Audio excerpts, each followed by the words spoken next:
So you're tired of caring too much, thinking too much, and getting hurt too often. Sometimes you actually find yourself holding your breath, wondering if people actually notice your existence or not. Now, today, let's talk something very important, something that you should practice, and that is drumroll detachment.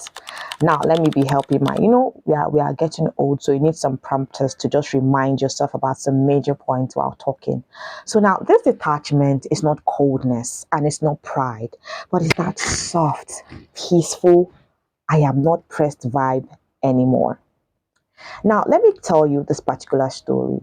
I can remember way back when I was in university, right? Like, I really wanted to be liked by people. I really wanted to have that friendship group, which I did have, but I had to do so much more. You're constantly calling, constantly checking upon people, finding out if they like you, if they care about you. Maybe you send a message and you don't get a reply. Begin to think, okay, did I say something bad when we went out? Was I the joker when we went out? Did I make them as happy as I needed them to be to give me the response that I wanted?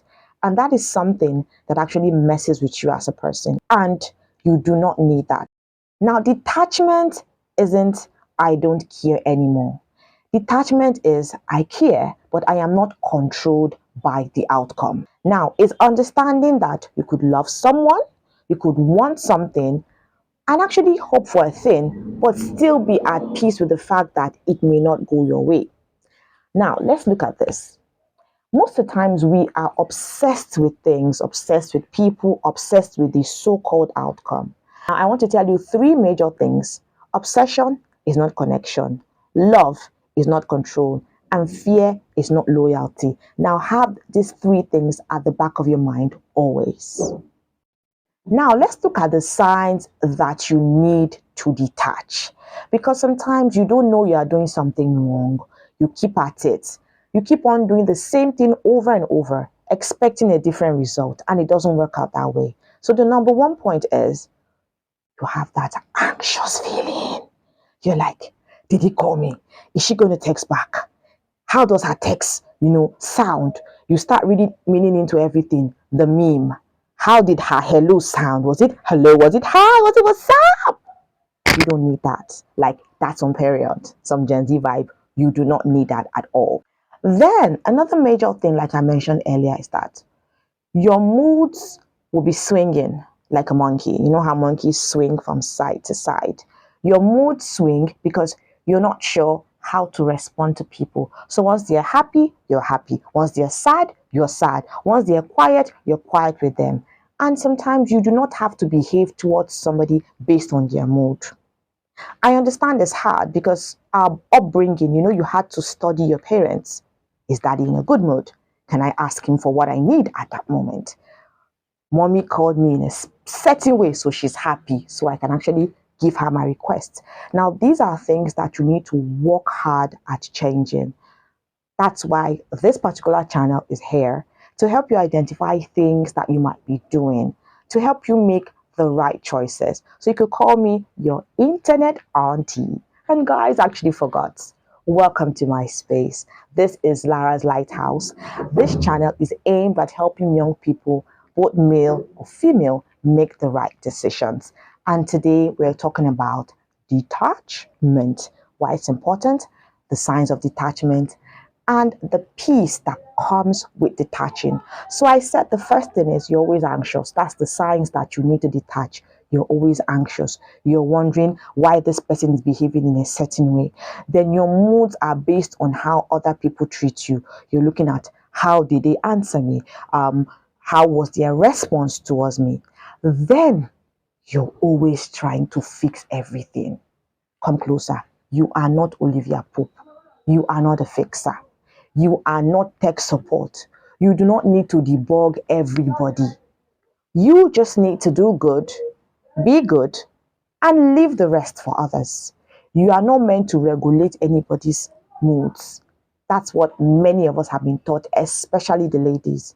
If you're nice, the guy will love you. If you behave properly, he'll care for you. I am sorry. It does not work that way right now. All you have to do is be true to yourself.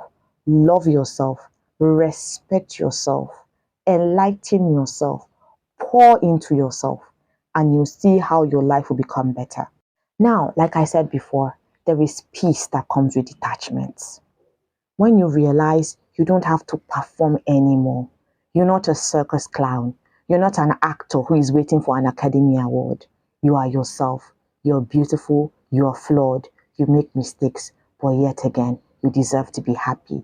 You deserve to have a settled emotion where you are okay by yourself. Now, don't get me wrong, it's beautiful to have people around you. After all, no man is an island, but you don't need to force people or have to check yourself every now and then because you're trying to impress somebody who does not even care about your existence. Then you stop waiting for closure, you stop waiting for applause, you stop waiting for proof. I call it clap. You stop waiting for closure, you stop waiting for applause, and you stop waiting for proof because you're what? You might not be perfect, but you're good enough. You reclaim your time, you reclaim your power, and you reclaim your thoughts. And this is where the true freedom comes in. You're free. You're very free. And you need that as a person. Now, we've talked a lot the signs of detachment, what detachment is. Now let's talk about the cocoa, like the major thing you need to do, how you can actually detach and live your best life. Now, the first point, let go of the outcome. You could read, you could pray, you could fast, but it may not actually go the way you want it to be. But always have that thing at the back of your mind. It is a-okay. It's okay. It's all right. You did what you could, and the best will come out of it. Number two, create space. Unfollow, mute, don't stalk, delete anything that is not serving you, anything that is messing with your mental health. Just be like, bye bye, be like, away. You do not need those things. You do not need them. Because at the end of the day, they mess with you. And in this economy right now, if you are a Nigerian living in Nigeria, going through what the Nigerian government is dishing towards you, you need to the best of your ability to do those things that make it easier for you to navigate this world. Then focus inward, journal, write, take care of yourself. Self-care Saturday, self-care Sunday, go out, hang out with people that speak the same language as you are. I'm not saying Yorubas and Yorubas. No, I'm not a tribalistic person, but I'm just trying to say hang out with people that understand when you tell them I am feeling down and they don't really call you. People that understand you. Hang out with your tribe. Practice non-reaction. Now, it is not every text message that requires a reply or an instant reply. Many of us, I must reply. He said this to me and I must give it back to him like, I go deal with you. Sometimes you don't need to deal with anybody. You just need to leave them as they are. Focus on yourself. Very, very important. Now, detachment is power. It's not being bitter, it's being better. You can still love people and they do not need to rent a space in your heart. You don't need that. Love them. Do the needful, like my son will say. Be there for them. But not that you cannot function if they don't call you. You cannot function if they don't send that text message. Kojo, it is not good for your mental health. Focus on you. Very, very important. You can still chase without caring. You don't actually have to care too much that you lose your life or you lose yourself along the way. So now let's talk. Have you ever had to detach from someone or a situation? Like, drop it in the comment section. I would love to hear from you. And yes, the major thing you actually have to do for this channel to grow, if you like my content, if you like what I've done so far, all you have to do is just hit the subscribe button, like, share, and let other people know that we are here building a community of empowered, enlightened young men and women. So till I come your way, I am in Lara and I love you.